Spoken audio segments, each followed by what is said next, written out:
Bom dia! Como é que vocês estão? Tudo bem?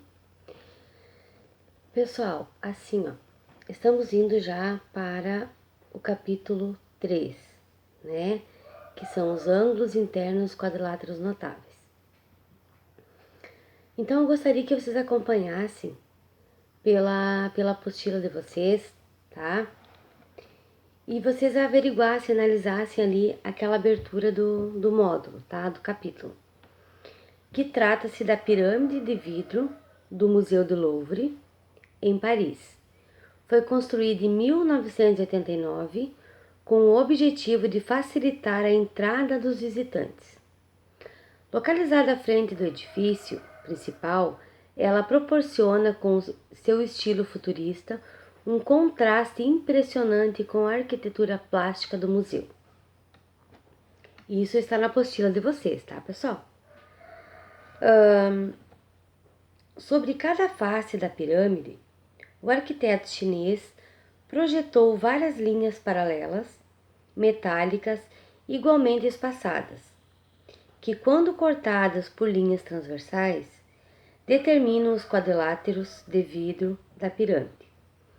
As faces de vidro da pirâmide de Louvre nos mostram que retas paralelas, quando cortadas por várias transversais, podem definir quadriláteros, partindo das propriedades dos ângulos estudados no último módulo. Podemos estabelecer relações entre as medidas dos ângulos desses quadriláteros. É o que faremos nesse módulo. Para começar, pessoal, tá? Vamos relembrar quais são os quadriláteros e o que são os quadriláteros, né? Quadriláteros, vocês já estudaram, já sabem que são figuras, são polígonos que possuem 4 lados, 4 vértices e 2 diagonais. Ah, professor, o que é notável? O que é um quadrilátero notável? Eles são convexos e possuem ao menos 2 lados paralelos, tá? Isso aqui, pessoal, eu fiz para vocês, como a gente sempre fazia em aula, tá? Quais são os quadriláteros e o que são convexos e o que são notáveis, tá? Como eles são quadriláteros notáveis, então eles são convexos e possuem ao menos um par de retas paralelas, ou lados paralelos, né? Melhor dizendo. Os quadriláteros, então, eles se dividem em trapézios, paralelogramos, retângulos e quadrados, tá? Aqui, pessoal, eu fiz também um mapa mental do que são os quadriláteros convexos, para vocês relembrarem, tá? É quando a reta que une dois pontos, que une dois vértices consecutivos, não encontra o lado formado por dois outros vértices.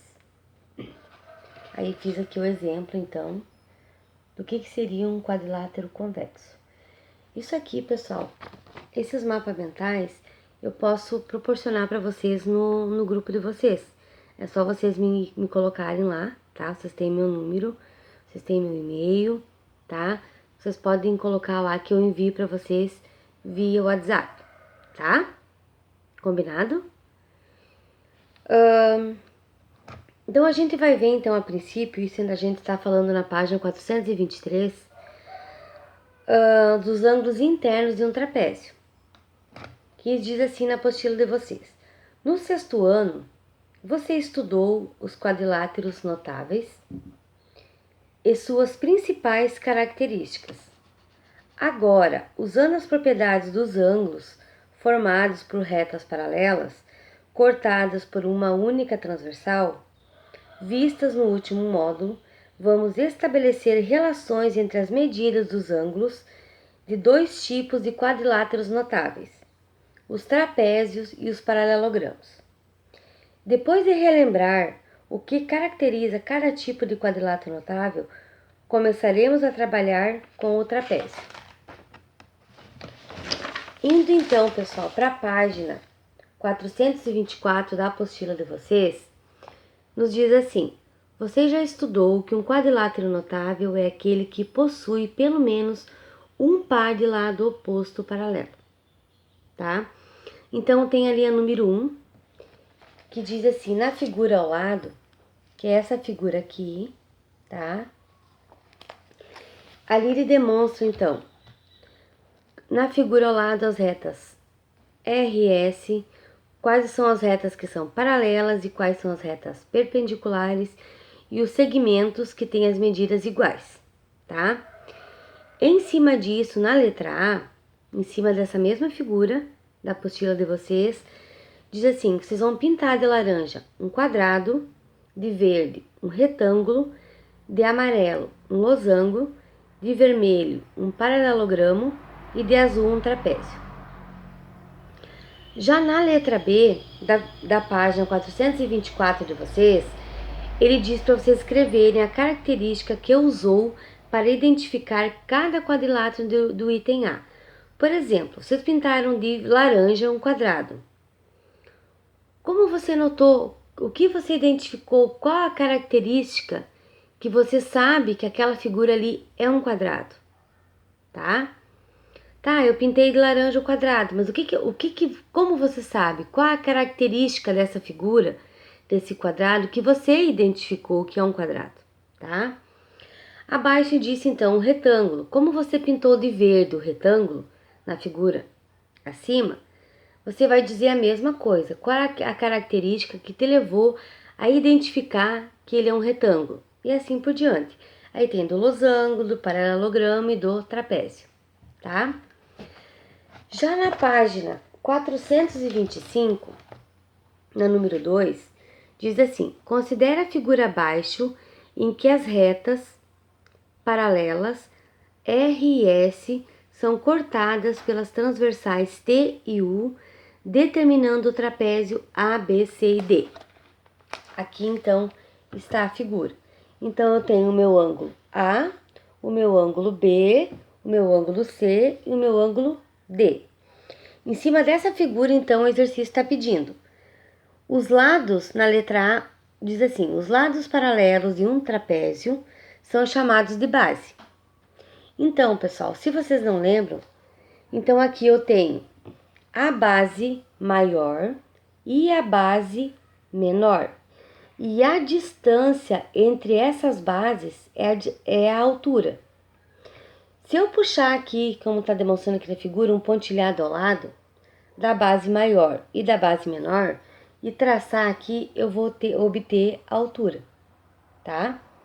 Ou seja, a altura é a distância entre a base maior e a base menor desse trapézio, tá? Então, ele está pedindo quais são as bases, então, do trapézio.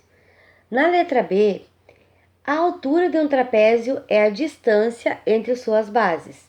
Usando uma régua, determine a altura do trapézio. Então, ali vocês vão medir, tá? Pode fazer um pontilhado auxiliar fora do trapézio, ou pode simplesmente traçar uma reta, tá? Do ponto A ou do ponto C, do ponto D, né? Que é o outro vértice aqui, o outro ângulo. Então, essa mesma altura aqui, ela vai ser a mesma altura aqui, tanto interna quanto externa, porque a altura é a distância da base maior e da base menor de um trapézio. Então, vocês vão pegar a régua e vão medir qual é a altura, qual é a distância, tá? Na letra C, diz assim, o que se pode afirmar sobre as medidas dos ângulos A e B? Justifique sua resposta. Então, vocês vão pegar o transferidor, tá? E vão medir o ângulo A e o B. O que você identificou da medida desse ângulo, tá? Já na letra D, ele pede para você fazer a mesma coisa, porém do ângulo C e D, tá? O que você identificou no ângulo C e D? Na número 3 da mesma página, ele diz assim, o trapézio possui 4 ângulos internos, quando comparados 2 a 2. Então, acima, pessoal, vocês compararam o ângulo A e o ângulo B. Aí depois comparar o ângulo C e o D. Esses ângulos podem ser classificados em consecutivos ou opostos. Então, no módulo anterior, a gente viu o que era ângulo consecutivo e ângulo opostos, tá? Então, aqui também está explicando na apostila de vocês o que é um ângulo consecutivo e o que é um ângulo oposto. E aí, na letra A, diz assim: no trapézio ABCD do item 2, quais pares de ângulos são consecutivos e quais são opostos? Então, vocês mediram, justificaram a resposta, compararam os ângulos A e B e o C e D, e agora vocês vão ver vão identificar quais são os opostos e quais são os consecutivos, tá? Na letra B da número 3 da mesma página, nos diz assim: considere dois ângulos consecutivos de um trapézio qualquer com vértices em bases diferentes desse trapézio. Usando as observações feitas no item 2, escreva a propriedade desses ângulos. Então, a gente viu também na unidade 2, módulo 2, né, as propriedades dos ângulos. Então, aqui vocês vão identificar qual é a propriedade desses ângulos A, B, C e D de um trapézio, tá? Na apostila também, pessoal, no exercício 1, calcule os valores de alfa e beta nos trapézios abaixo. Então, aqui, pessoal, como você já sabe o que é um ângulo consecutivo, o que é um ângulo oposto, tá? Vocês vão dizer assim: A e B, o segmento A e B, é paralelo a C e D. Então, aqui no ângulo A, ele mede 120. Quanto mede o ângulo B? Ou seja, que ele identificou aqui como beta e alfa, tá? Na letra B, a mesma coisa. Ele nos diz que o segmento IJ é paralelo ao segmento KL. Então, quando mede esse ângulo aqui, tá? Alfa e beta. Aí depois, pessoal, tem os ângulos internos de um paralelogramo, tá? Que a gente também vai ver para a próxima aula. Mas como, pessoal, a nossa aula é de segunda de hoje a quinta, e vocês têm ainda as outras disciplinas e tem ainda a física, tá?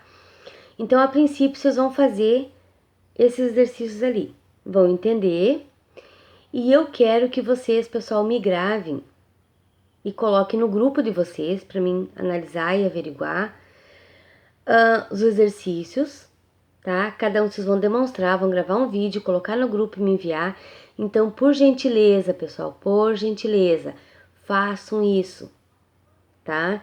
Que mesmo a gente estando tendo aula online, vocês estão sendo avaliados também. Então, vocês me enviem, tá? Via vídeo, via WhatsApp, as dúvidas de vocês e a resposta do exercício. Então, cada um vai gravar o seu vídeo e vai me enviar, tá? Pode ser no grupo, pode ser... vocês têm meu número, tem meu e-mail, pode ser individual. Ah, eu não quero colocar no grupo, professor. Então, eu vou gravar o vídeo e vou enviar, e vai enviar para mim, tá? As dúvidas, como foi todo esse tempo de aula que a gente não se viu, se ficou alguma dúvida dos exercícios que já se passaram, tá, pessoal? E eu pediria para vocês, pessoal, que aqueles que não viram o videozinho que eu mandei do YouTube para relembrar os ângulos, que vejam, que visualizem, porque isso é para o bem de vocês. E sem contar, né, pessoal, que vocês têm as provas, dia 7 e 8, tá? Prova ângulo. É claro, né, pessoal, que muita coisa vocês não viram ainda. Mas vamos fazer o possível para que isso dê certo, tá? Que vocês estudem também, que vocês tirem as dúvidas. A gente tá aqui, a gente não está fisicamente em aula, mas a gente tá online. Há qualquer dúvida, pessoal, perguntem, mandem pelo via plural, enviem vídeo, vocês têm meu número, têm meu e-mail, tá? E eu pediria para vocês também, pessoal, que vocês me enviassem A aula prática que só 2 pessoas, pessoal, que me enviaram. A aula prática, tá? Não vou citar nomes agora, cada um sabe que enviou, que a gente tinha combinado já em aula para vocês me mandar por e-mail, né? Então nem todos enviaram, nem todos mandaram, tá? Então eu peço que vocês me enviem essas dúvidas via vídeo na quinta-feira, pessoal, pela parte da manhã, tá? Um beijão para todos, tenham um bom dia e um bom restante de semana. Beijão.